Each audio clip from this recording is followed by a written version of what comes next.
우리는 하나님의 호세아 결혼 생활을 통해 하나님을 떠난 이스라엘 백성을 보여주신 거울, 호세아서를 나누고 있습니다. 이 장에서 하나님은 이스라엘의 영적 간음을 고발하시고 적나라하게 진술하셨죠. 그러나 그럼에도 불구하고 그 백성을 사랑하시는 하나님의 마음은 변치 않는다 하심도 말해 주셨습니다. 오늘 우리가 나눌 3장에서는 하나님이 다시 호세아 선지자의 가정을 등장시키십니다. 이번에는 남편을 배신하고 다른 남자를 따라간 여인을 사랑하라는 특명이 떨어졌죠. 1절입니다.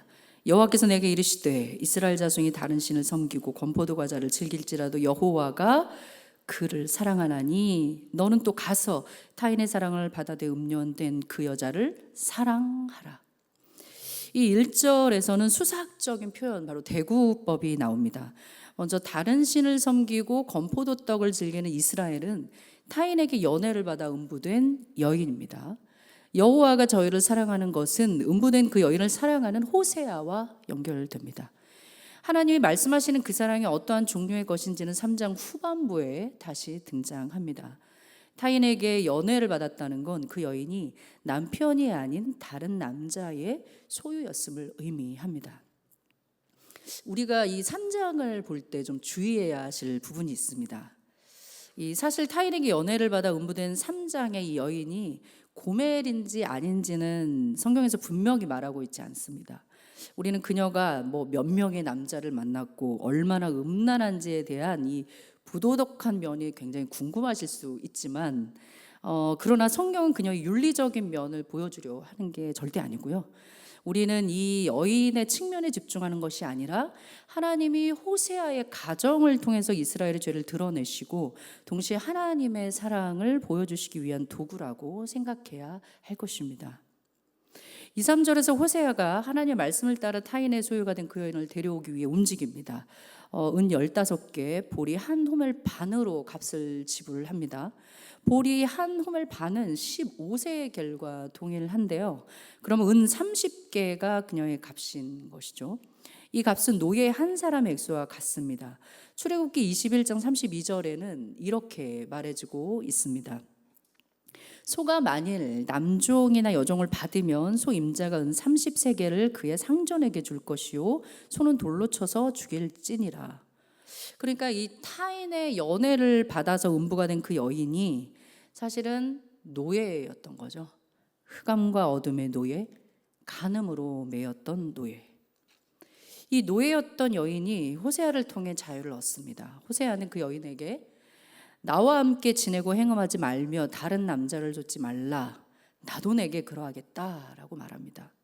이 말은 서로가 서로에게 전적으로 헌신해야 함을 나타냅니다. 여기서의 헌신은 정결성입니다. 1절에서 3절까지 나온 이 호세아와 그 여인에 대한 이야기, 호세아의 가정에 대한 얘기는 더 이상 진행되지 않습니다. 그리고 곧장 호세아는 이스라엘 자손에 대해서 말하죠. 4절입니다. 이스라엘 자손들이 많은 날 동안 왕도 없고 군도 없고 제사도 없고 주상도 없고 에봇도 없고 드라빔도 없이 지내다가. 이 4절의 말씀은 그동안 이스라엘이 하나님께 드렸던 예배가 형식적이고 정결하지 못한 마음으로 예배를 드렸다는 것을 의미합니다. 에봇과 드라빔은 점을 치는 도구였는데 원래 에봇은 이스라엘의 대제사장이 입는 겉옷으로서 하나님의 뜻을 구하는 이 우림과 둠밈에 관계되어 있는 것입니다. 그런데 이것이 신탁을 위한 우상 숭배물로 변질된 것이죠. 드라빔은 가정을 수호하는 신인데 이 미래를 예언하는 신으로 숭배되었던 우상입니다. 특히 이 점치는 도구로서 왕까지 사용했던 우상이죠. 에봇과 드라빔, 이 성경을 읽으시면서 많이 보셨을 겁니다. 이 성경 여러 곳에도 잘 드러나는데 이 창세기 31장에서 야곱이 라반으로부터 도망칠 때 라헬이 라반의 드라빔을 훔쳐 달아난 것이 기록되어 있습니다.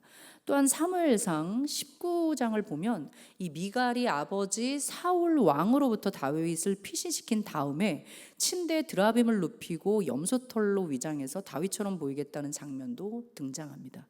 그리고 사사기 17장에 보면 이 에브라임 산지의 미갈이라는 사람이 어머니 은을 다시 찾았을 때 이 자신의 집의 신당 안에 그 은을 만들어 두었던 게 이 에봇과 드라빔이었습니다. 그리고 이 에봇과 드라빔은 단지파가 빼앗아서 자신들의 사적 숭배에 사용했죠. 그만큼 이스라엘 백성에게 이 점치는 우상들은 하나님의 말씀보다 더 유용했고 하나님의 율법보다 더 가까이 있었습니다. 오늘날로 보면 이 핸드폰을 보면 오늘 뭐 운세, 뭐 꿈 해몽, 별점, 뭐 타로점, 뭐 여러 가지가 나오죠.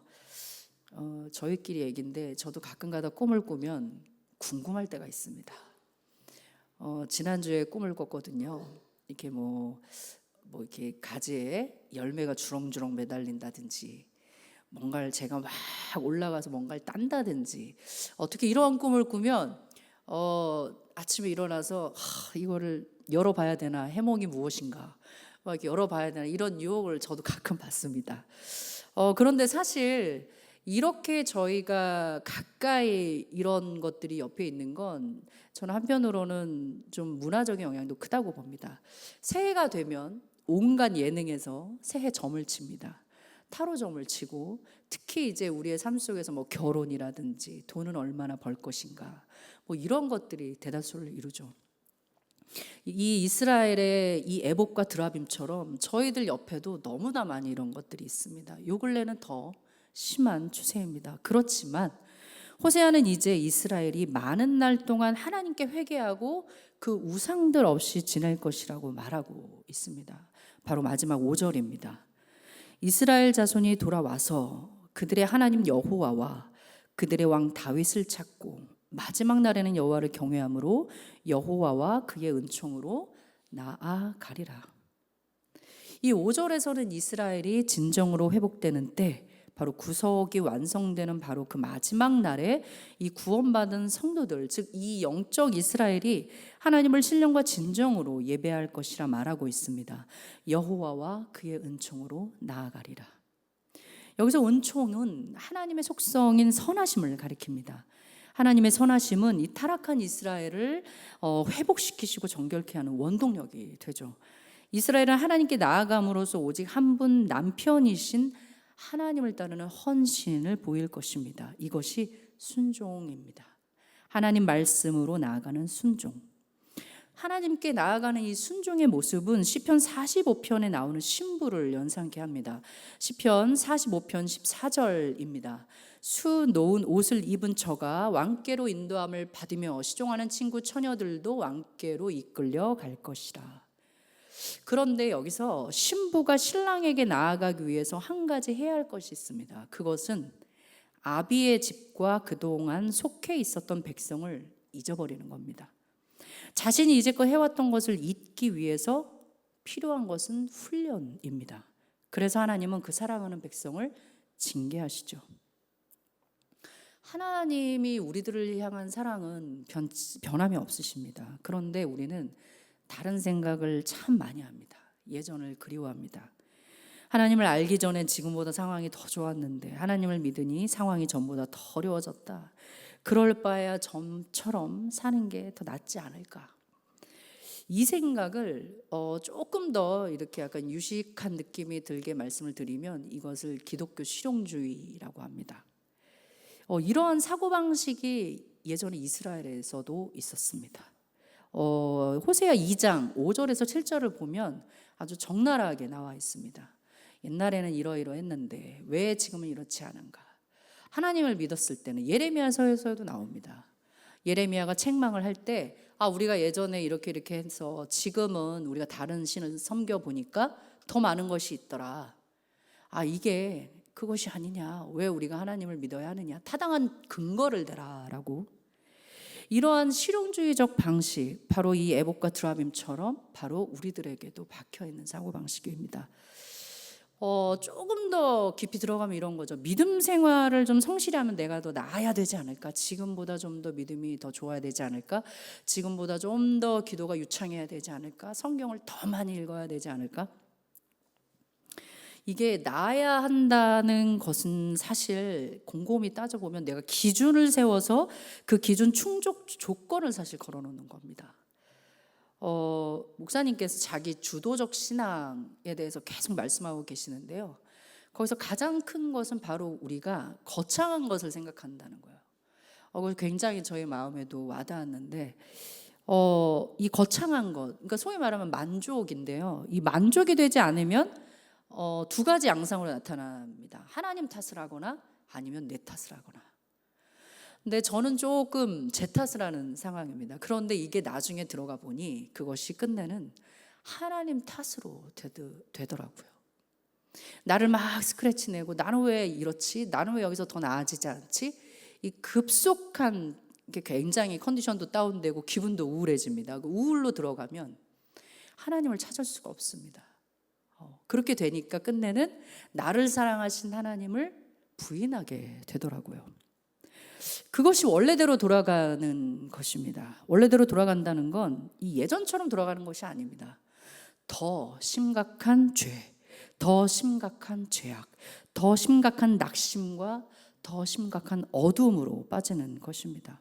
거기에 덧붙여 지금 현실의 교육 과정, 패러다임, 사회 문화적 분위기가 이 하나님 말씀을 부인하도록 우리를 만드는데 아주 도같은 애복과 트라빔이라 할 수 있죠.